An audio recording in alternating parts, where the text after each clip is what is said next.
محترم دوستو، السلام علیکم۔ آج کی اس ویڈیو میں ہم ایک شہزادی، ایک خبیث جن اور ایک اللہ کے نیک بندے کا واقعہ بیان کریں گے۔ یہ بہت ایمان افروز ویڈیو ہے، اسے آخر تک دیکھیے گا اور یہ سن کر آپ کا ایمان تازہ ہوگا۔ حضرت ابو اسحاق محمد بن رشید معتصم باللہ سے مروی ہے، بحری جہاز سمندر کے سینے کو چیرتا ہوا قدرت الہی کا مظاہرہ کرتا ہوا جانب منزل جھومتا چلا جا رہا تھا۔ اس جہاز میں ایک شخص کے پاس 10,000 سونے کی اشرفیاں تھیں۔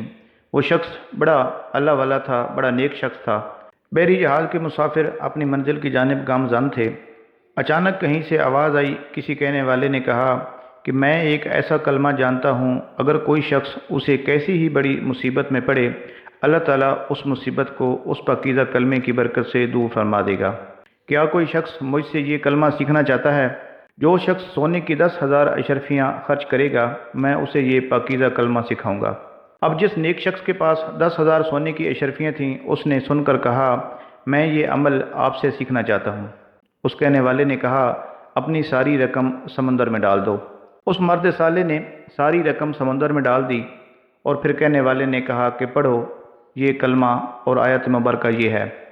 یہ آیت پارہ نمبر 28 میں سورہ طلاق کی 2 اور 3 آیات تھیں، جس کا ترجمہ ہے، اور جو اللہ سے ڈرے، اللہ اس کے لیے نجات کی راہ نکال دے گا اور اسے وہاں سے روزی دے گا جہاں اس کا گمان بھی نہ ہو، اور جو اللہ پر بھروسہ کرے تو وہ اسے کافی ہے۔ بے شک اللہ اپنا کام پورا کرنے والا ہے۔ بے شک اللہ نے ہر چیز کا ایک اندازہ لگا رکھا ہے۔ اس نوجوان نے یہ آیت مبارکہ یاد کر لی اور اسے یقین ہو گیا کہ میں نے بہت بڑی دولت حاصل کر لی ہے اور میری رقم رائے گاں نہیں گئی۔ جب باقی مسافروں نے اس شخص کا یہ طرز عمل دیکھا تو کہنے لگے کہ اے مسافر، یہ تو نے کیا کیا؟ تو نے خواہ مخواہ اتنی بڑی رقم سمندر میں پھینک دی اور اپنی ساری دولت سے محروم ہو گیا۔ ابھی ان مسافروں کی یہ بات مکمل بھی نہ ہونے پائی تھی، ان کی یہ بات چیت ابھی جاری تھی کہ ہر طرف سے کالی گھٹائیں چھانے لگیں۔ سمندر میں طغیانی آ گئی۔ سرکش موجوں نے آن کی آن میں بحری جہاز کو تباہ و برباد کر ڈالا اور سارے مسافر غرق ہو گئے۔ آیت مبارکہ سیکھنے والا وہ نیک شخص کہتا ہے کہ جب جہاز طوفان کی نظر ہونے لگا تو میں نے یقین کامل کے ساتھ انہی آیت مبارکہ کا ورد شروع کر دیا۔ تھوڑی ہی دیر میں مجھے ایک تختہ نظر آیا، میں نے اس کا سہارا لے لیا اور میری زبان پر مسلسل وہی آیت مبارکہ جاری تھیں۔ اللہ تعالیٰ نے کرم فرمایا اور میں اس تختے کے سہارے ساحل تک پہنچ گیا۔ وہ شخص کہتا ہے کہ میں سمندر سے باہر نکلا، آس پاس کا جائزہ لینے لگا کہ شاید یہاں پہ کوئی آبادی ہو، کوئی انسان مجھے نظر آ جائے، تو مجھے قریب ہی ایک خوبصورت محل نظر آیا۔ میں اس میں داخل ہو گیا تو وہاں ایک حسین و جمیل عورت موجود تھی۔ میں نے اس عورت سے پوچھا کہ تم کون ہو؟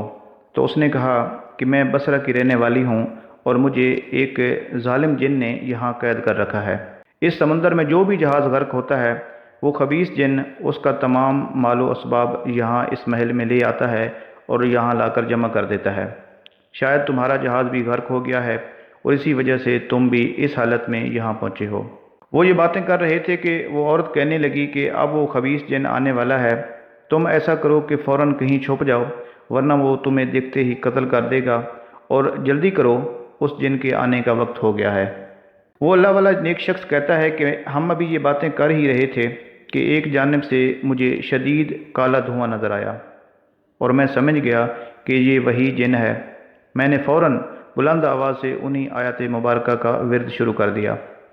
جب آیت مبارکہ کی آواز فضا میں بلند ہوئی تو وہ سارا دھواں خاک ہو کر ہوا میں اڑ گیا۔ اب وہاں کسی جن کا نام و نشان بھی نہیں تھا۔ ان آیت مبارکہ کی برکت سے ہمیں اس ظالم جن سے نجات مل گئی۔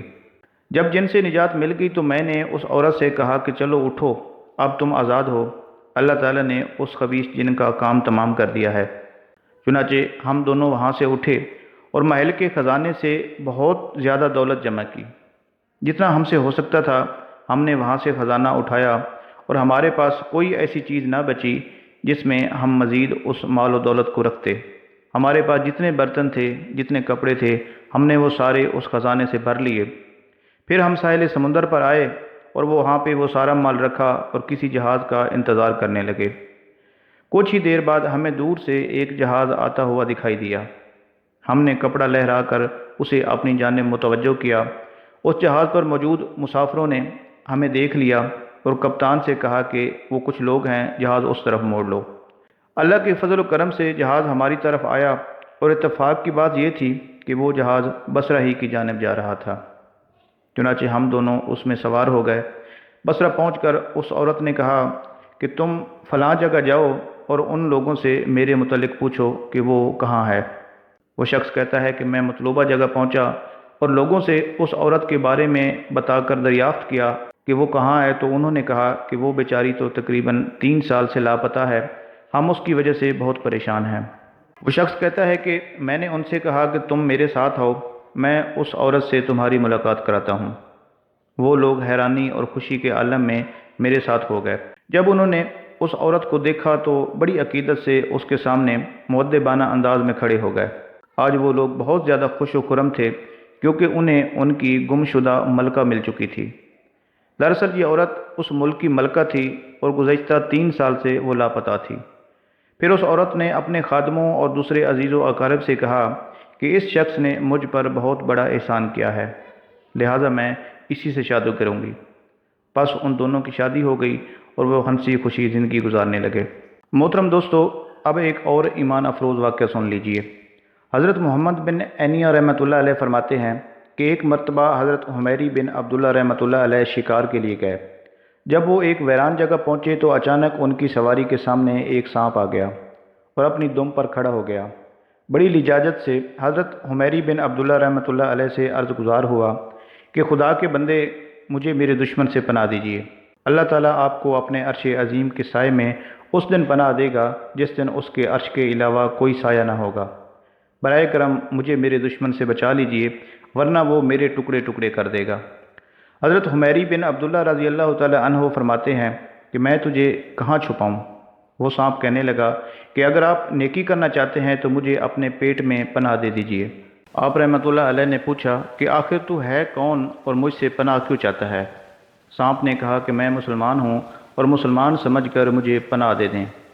حضرت حمیری بن عبداللہ رحمۃ اللہ علیہ نے اس کے لیے اپنا منہ کھول دیا اور اسے اپنے پیٹ میں جانے دیا۔ کچھ دیر کے بعد ایک نوجوان آیا جس نے ایک تیز تلوار اپنے کندھے پر لٹکائی ہوئی تھی۔ اس نوجوان نے آتے ہی کہا کہ اے شیخ، کیا تم نے ایک سانپ کو دیکھا ہے؟ مجھے گمان ہے کہ شاید تم نے اسے اپنی چادر میں چھپا رکھا ہے۔ حضرت حمیری رحمۃ اللہ علیہ نے کہا کہ میں نے کسی سانپ کو نہیں دیکھا۔ نوجوان یہ بات سن کر وہاں سے چلا گیا۔ اس نوجوان کے جاتے ہی سانپ نے اپنا منہ نکالا اور پوچھا کہ کیا میرا دشمن جا چکا ہے؟ آپ نے جواب دیا کہ ہاں، وہ جا چکا ہے، اب تو بھی میرے جسم سے باہر آ جا تاکہ مجھے تکلیف نہ ہو۔ یہ سن کر وہ مکار سانپ کہنے لگا کہ اب تو میں تیرے جسم سے باہر نہیں آؤں گا، اب تیرے لیے 2 ہی راستے ہیں، یا تو میں تجھے زہر سے ہلاک کر دوں گا یا تیرے دل میں سوراخ کر دوں گا۔ آپ رحمۃ اللہ علیہ نے کہا کہ تو مجھے کس دشمنی کی وجہ سے سزا دینا چاہتا ہے؟ سانپ نے کہا کہ تو بہت بڑا احمق ہے کہ تو نے میرے ساتھ نیکی کی۔ کیا تو نہیں جانتا کہ میں نے تیرے باپ آدم سے کس طرح دشمنی کی؟ آخر تو نے میرے ساتھ احسان کیوں کیا؟ آخر تجھے مجھ سے کیا لالچ تھا؟ نہ تو میرے پاس مال و دولت ہے اور نہ ہی کوئی سواری ہے کہ جسے بطور انعام تجھے دوں۔ آپ رحمۃ اللہ علیہ نے فرمایا کہ میں نے تو صرف رضائے الہی کے لیے تیرے ساتھ نیکی کی تھی۔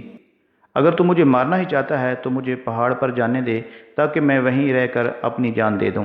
سانپ نے کہا ٹھیک ہے، تم پہاڑ پر چلے جاؤ۔ چنانچہ آپ رحمۃ اللہ علیہ پہاڑ پر آئے اور موت کا انتظار کرنے لگے۔ آپ رحمۃ اللہ علیہ جب پہاڑ پر پہنچے تو اچانک وہاں ایک نوجوان نظر آیا جس کا چہرہ 14ویں کے چاند کی طرح روشن تھا۔ اس نے کہا کہ اے حضرت، آپ یہاں زندگی سے مایوس ہو کر موت کا انتظار کیوں کر رہے ہیں؟ آپ رحمۃ اللہ علیہ نے سانپ والا سارا واقعہ بتایا اور کہا کہ اب سانپ میرے پیٹ میں موجود ہے، میں نے تو اسے دشمن سے بچانے کے لیے پناہ دی تھی مگر یہ مجھے مارنا چاہتا ہے۔ اس نوجوان نے کہا کہ میں آپ کی مدد کے لیے ہی آیا ہوں۔ پھر اس نے اپنی چادر سے ایک بوٹی نکالی اور آپ کو کھلائی۔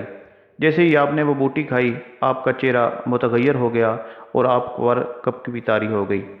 پھر اس نوجوان نے دوبارہ وہی بوٹی کھلائی تو آپ کے پیٹ میں شدید ہلچل ہوئی اور درد سا محسوس ہونے لگا۔ پھر جب تیسری بار وہ بوٹی کھلائی تو سانپ ٹکڑے ٹکڑے ہو کر پیچھے کے مقام سے نکل گیا اور آپ رحمۃ اللہ علیہ کو سکون حاصل ہوا۔ آپ نے اس نوجوان سے پوچھا کہ اے محسن، یہ تو بتاؤ کہ تم کون ہو؟ آج آپ نے مجھ پر بہت بڑا احسان کیا ہے۔ وہ نوجوان بولا کہ آپ نے مجھے پہچانا نہیں، میں تو آپ کا وہ نیک عمل ہوں۔ جب سانپ نے آپ کو دھوکہ دیا اور آپ کی جان کے در پہ ہو گیا تو تمام ملائکہ نے اللہ کی بارگاہ میں عرض کی کہ یا اللہ اس کو سانپ کے شر سے محفوظ رکھ۔ چنانچہ اللہ رب العزت نے مجھے حکم فرمایا کہ اے فلاں بندے کے نیک عمل، تو جا اور میرے نیک بندے کی مدد کر اور اس سے کہے کہ تو نے ماذ ہماری رضا کی خاطر نیکی کی، جا تیری اس نیکی کے بدلے ہم نے تجھے احسان کرنے والوں میں شامل کر لیا، اور ہم تیرا انجام بھی محسنین کے ساتھ فرمائیں گے، اور ہم تیرے دشمنوں سے تیری حفاظت کریں گے۔ دوستو، ان دونوں حکایت سے ہمیں یہ معلوم ہوتا ہے کہ اگر انسان محض رضائے الہی کے لیے نیکی کرے تو اللہ رب العزت ان کی ضرور مدد فرماتا ہے۔ اللہ رب العزت سے دعا ہے کہ میرا یہ بیان کرنا، آپ لوگوں کا سننا اپنی بارگاہ اقدس میں قبول فرمائے۔ اپنا خیال رکھیے گا، دعاؤں میں یاد رکھیے گا۔ اللہ حافظ۔